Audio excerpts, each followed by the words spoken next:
মার্কিন president Donald ট্রাম্পের বিস্ফোরক দাবি, তিনি ইরানের সর্বোচ্চ নেতা আয়াতুল্লাহ আলী খামেনিকে সহিংস ও অপমানজনক মৃত্যু থেকে রক্ষা করেছেন।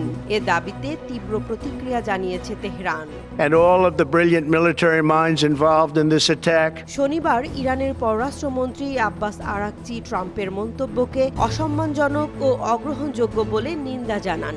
সামাজিক যোগাযোগ মাধ্যম এক্সে দেয়া পোস্টে তিনি লেখেন, প্রেসিডেন্ট ট্রাম্প যদি মনে প্রাণে চুক্তি করতে চান তাহলে তাকে আয়াতুল্লাহ খামেনির প্রতি অসম্মানজনক ভাষা ব্যবহার করা বন্ধ করতে হবে এবং তার কোটি ভক্তের অনুভূতিতে আঘাত দেয়া থেকে বিরত থাকতে হবে। Not content with such malign actions, the United States. Araghchi আরো বলেন যে ইরানি জনগণ ইসরায়েলি বাহিনীকে ড্যাডির কাছে ছুটতে বাধ্য করেছে, তারা অপমান সহজে মেনে নেবে না। যুক্তরাষ্ট্রের সর্বশেষ হামলায় 3টি ইরানি পারমাণবিক স্থাপনায় আঘাত আনা হয়। এর পরপরই ইরান ইসরায়েল যুদ্ধ তীব্র আকার নেয়, যা 12 দিন স্থায়ী ছিল। সংঘাতে যুক্তরাষ্ট্র সরাসরি জড়িয়ে পড়ে।